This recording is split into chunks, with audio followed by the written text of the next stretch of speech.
Hi, welcome everybody. I'm here with Duncan Lee from AIA. He's Director Investment ESG at AIA's group office here in Hong Kong. And before we kind of lose you today, I wanted to, you've got a background that is not necessarily traditionally ESG specific, and I'm not even sure what that means because it's such a new concept, but we have a relatively similar background, both studied law. You worked within law firms, within banks, and now handling like ESG investment for AIA. I'm just curious if you can kind of walk our learners out there through this process of how you ended up where you are, and if you were to advise them about maybe a career in the ESG space in any capacity, what advice you would give them. Great, thank you, David. I came into ESG inadvertently because my Group Chief Investment Officer, Dr. Mark Conan, one day asked me to accompany him to a Financial Times conference called the FT Moral Money here in Hong Kong. And my predecessor had left to go back to the US, but I thought this was just something for me to learn more about. But he then introduced me to peers that he knew in the industry as Duncan looks after investment ESG for AIA. And so in my mind, I was like, no one told me. So am I supposed to read that dissatisfaction with my performance as an investment lawyer or an extra challenge? And so I came into this indirectly, and I asked my manager, what did he think the group CIO mean by this? And he said, it's up to you what you want to make of it. So there was a period of time when I was looking both after investment ESG, which was growing in focus and intensity both within AIA but also outside AIA, as well as looking after the investment legal. And because of the background in derivatives, there was much more we were doing. And there came a point when it was both were going full tilt, and my manager said, you probably need to make a decision. And so I thought, well, the skills learned as a lawyer and the analysis, and we'll talk more about the soft skills, probably will stay, but the ESG offers a different kind of profile internally and externally, and also opportunities to learn and make connections, so it's interesting. So I decided to go with that.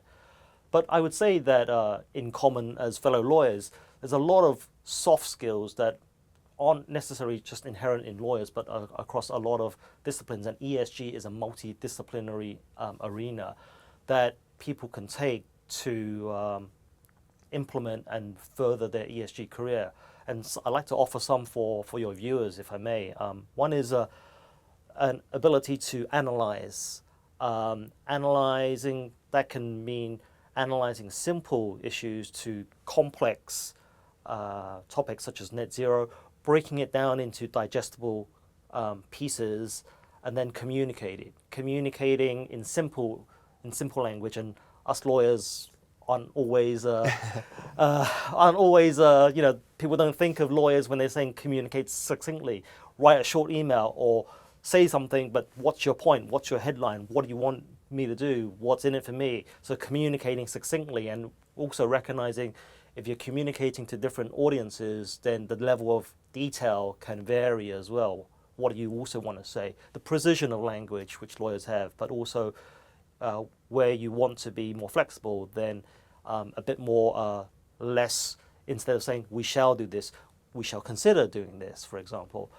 I would say the ability to influence is also a great skill to have, because for us, we're influencing the investment teams around 18 markets. We're also influencing our non-investment stakeholders at AIA, but also stakeholders outside AIA.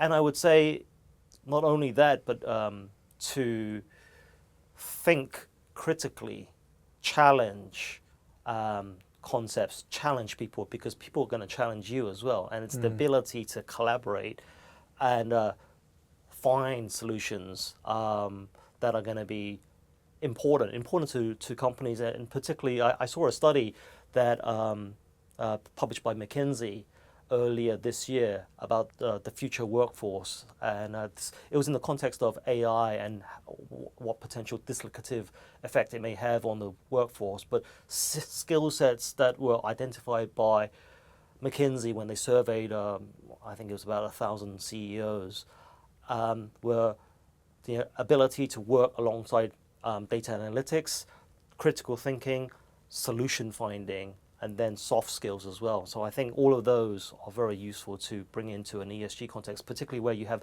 a multitude of stakeholders and different disciplinary aspects to it as well. So I'm going to kind of translate that a little bit in terms of my perspective of what you said, and you correct me if I'm wrong. I'm going to paraphrase, not translate.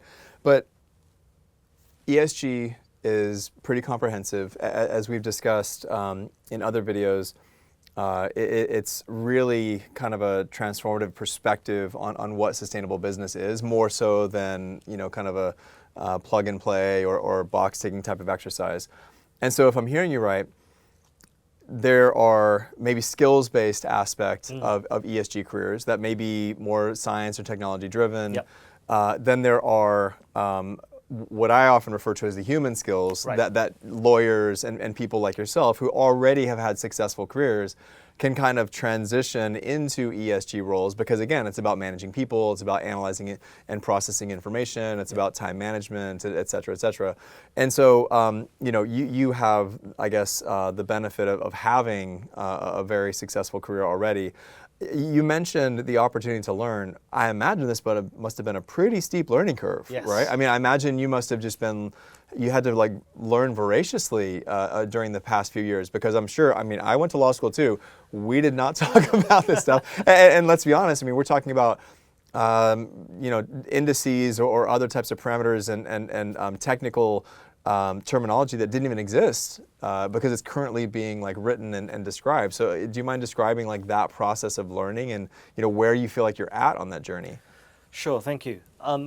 It's a continuous journey because you're always learning, and one of the attractions about ESG is themes will emerge and develop, and then other areas that you may not have thought about or even be aware of then start becoming relevant for society, for the investment program. And so it's always continuous learning.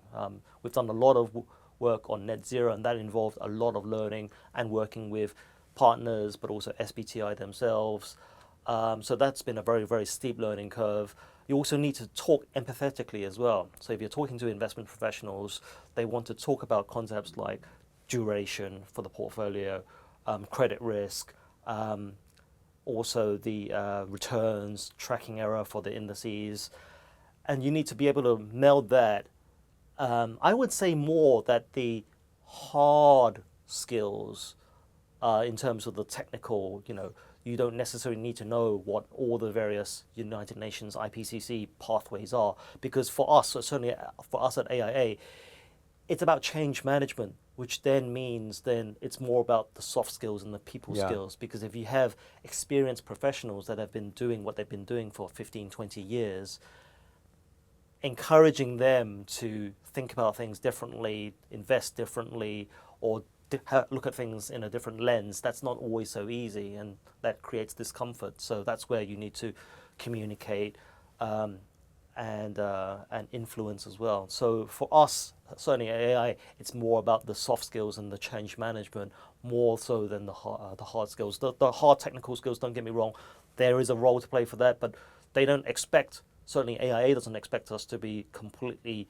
on top of that to the nth degree. There's a recognition that there's a limitation to what you can learn and absorb, and so if we need to go to external experts, whether it's consultants or industry participants, we will do so as well. Well, I think your CIO clearly made a good choice. I think my big takeaway from our conversation today is you've given me a practical, I think, insider perspective on the change management side of things. Whether, I mean, again, academically, theoretically, I can talk about these things, but I hadn't really taken the time to think about what a monumental shift it would be behind the scenes, and how, I mean, it's already hard enough. You're working in 18 different markets, and so invariably there's going to be differences of opinions in terms of culture, law, just every angle that one may encounter within a large global working environment. I can only imagine the challenge that it can be in terms of, a term that we don't hear in finance very often is empathy, right?